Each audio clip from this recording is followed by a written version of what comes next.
Hello, ladies and gentlemen, and being a producer of Wrestle Massacre as well as Inside Movies Galore, I am David Streggy, and welcome to Delusions of Grandeur. Enjoy the reviews. I certainly did.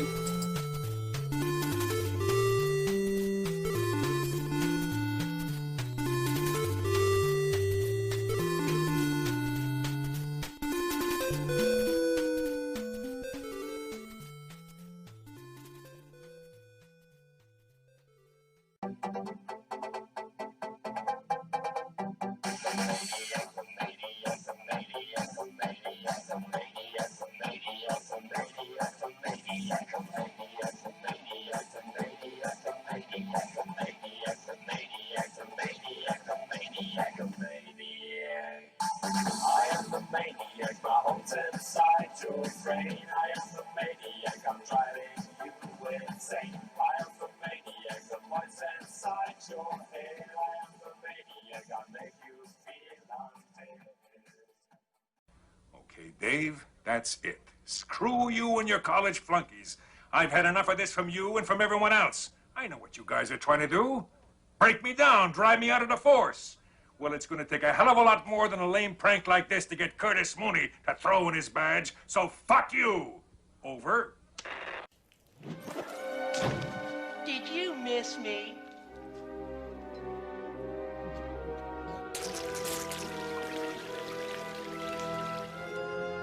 I guess not. Hello, ladies and gentlemen, and welcome back to Delusions of Grandeur. I'm your host, David Streggy, and here I have another review for you. This time of a film from 1948 by the name of Rope, and it was directed by Alfred Hitchcock. The film stars Dick Hogan, John Dahl, Farley Granger, Edith Evanson, Douglas Dick, Joan Chandler, Cedric Hardwicke, Constance Collier, and James Stewart. Now,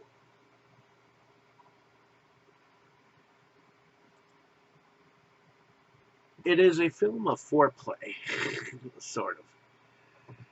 Apparently, there are three young gentlemen who are college students, and they have an argument with one of them, and, two gentlemen have a dispute with another gentleman of their prestige, and they end up killing him, and then they bury him, they put him in a trunk, and they're evidently going to have a party later that has invited the parents of this young gentleman, and the girlfriend or fiance of this young gentleman, her ex, and a college professor that apparently they've had a discussion with about superiority. And apparently this this psychological crime thriller film is based on a 1929 play of the same name by Patrick Hamilton. This film was adapted by Hume Cronin with a screenplay by Arthur Lawrence.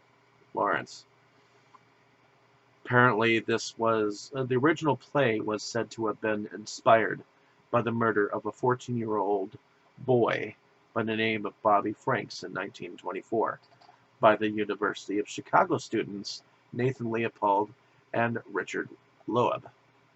That being said, Rope involves Brandon and Philip, and these are the two characters in mind, where they feel like they are superior than anyone in the room and anyone ever. So one of them, Philip, is actually quite, shall I say,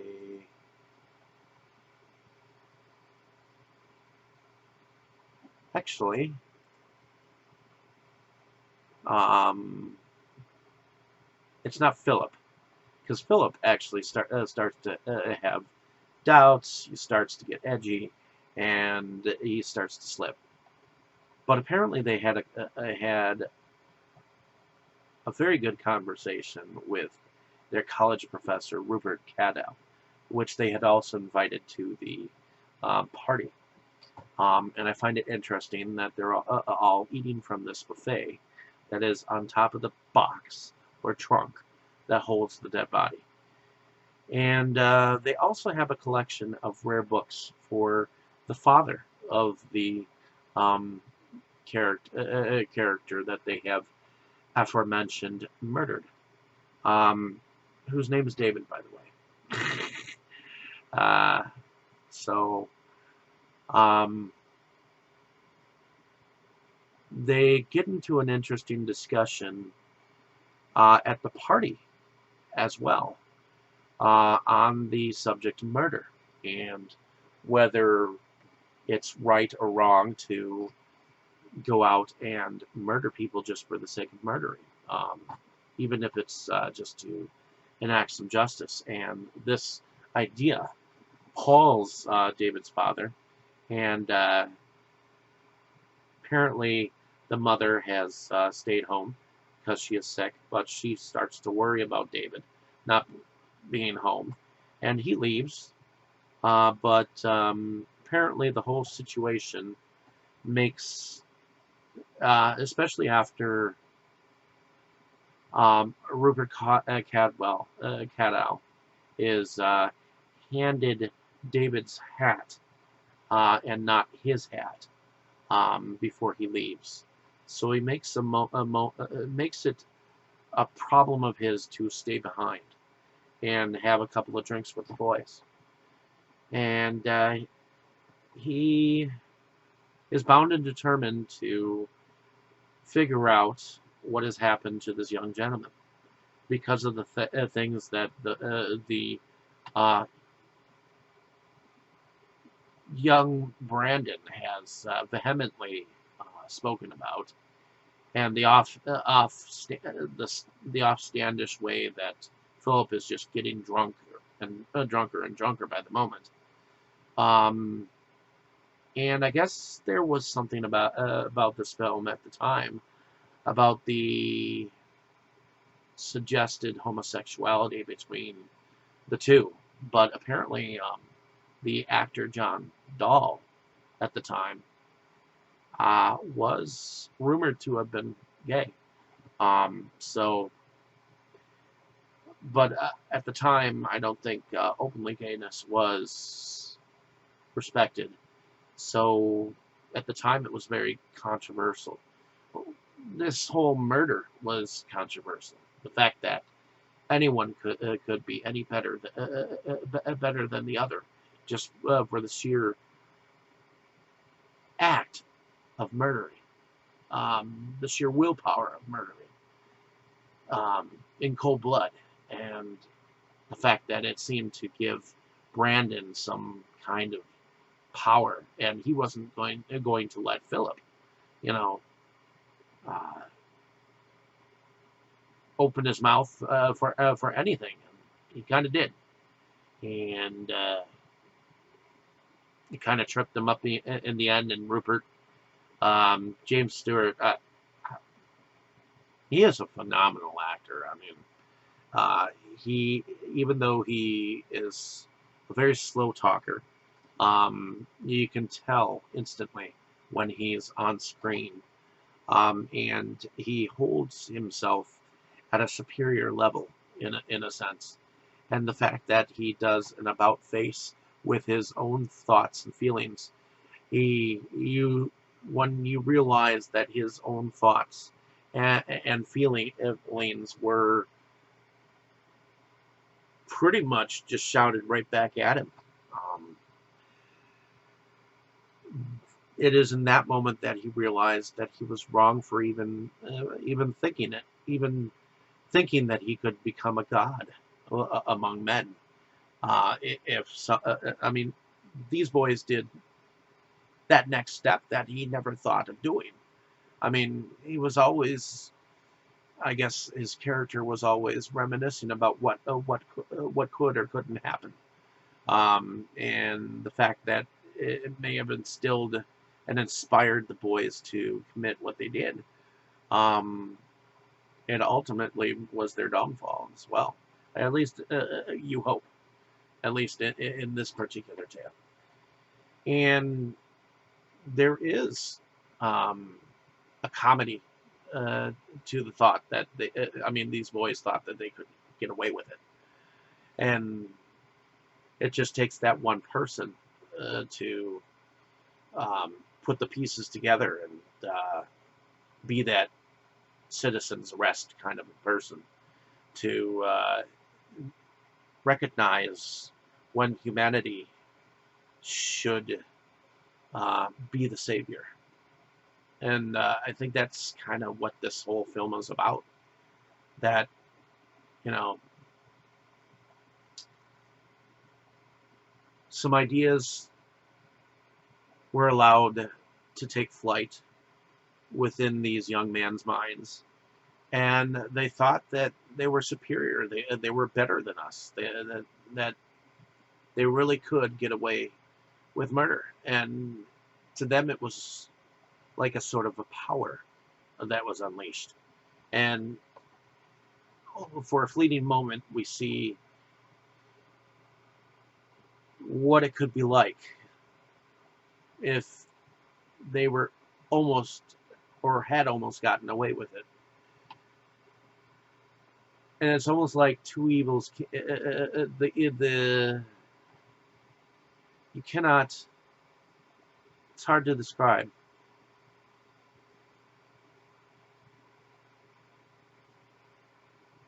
How can you describe evil?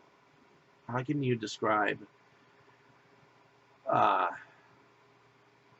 when someone changes their humanity just by a sheer act? You can't. I mean, you can't recognize. Were these gentlemen evil before they even began? Was there something wrong in them to begin with? Were they born in? If they were born in this rich society, was that in part a factor that played into it? Who knows? But I enjoyed this film. It was a kind of a limited setting film, one of Alfred Hitchcock's limited setting films, and supposedly, well, Alfred Hitchcock was kind of known for showing up in his films, and according to the screenwriter, he actually showed up twice in this film. The first time was in the very beginning. He was one of the men walking down the street. And at about 55 minutes and 19 seconds into the film, a red neon sign in the far background showing Hitchcock's profile with Rudico, which is the fictitious weight loss product used in his Lifeboat 1944 cameo, starts blinking as the guests are escorted to the door. Actors Joan Chandler and Douglas Dick stop to have a few words. The sign appears and disappears in the background several times, right between their visages, right under the eyes of the spectators. So, I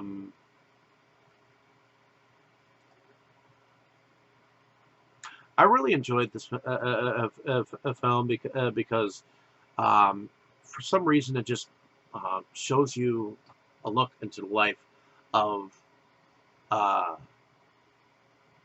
you know, a possible scenario of sometimes the rich college kids have, and maybe that is a shall I say a something that can be taken out of context or whatnot, or um, maybe not all college kids are like this, but there is an air of superiority that goes along with being in an alpha, omega, pi, dorm setting. I mean, even nowadays, you see in films how much tasing some kids go through, or whatnot, and they have a sense that they think they're better than us, better than you or I, and it's a Superman complex. So you get to see and look at the face of the idea behind the Superman complex. And I think that's kind of irregular and odd and curious and interesting all at once. It's an amazing film. It's quite incredible. So, in any case, I enjoyed the performance of Jimmy Stewart's character in here. I think he plays the character of the adult in the story. The adult who realizes when his thoughts have gone wrong, and maybe he might feel responsible for the minds of these young men and where it took them to. But you are left to believe that, he stayed there to the end to see them brought to justice. So, in any case, thank you for listening to my thoughts on this film. Like and subscribe to my page if you have not. Definitely check the film out on your own. I've been going through this masterpiece collection here of Alfred Hitchcock's that I recently got not too long ago, which I'll be showing in a video, hopefully coming soon, to show you what it looks like. And in any case, thank you for listening. Have a great day, evening, or morning, wherever you are. Thank you for watching, and just go out and watch the movie. I enjoyed the film for what it is. Some of the filming locations here were at Warner Brothers Burbank Studios. So it was kind of just a film setting, or a one thing setting. Warner Brothers Pictures and Transatlantic Pictures were behind the distribution. So in any case, thank you so much, and enjoy the review. You were good, kid, real good. But as long as I'm around, you'll always be second best, see?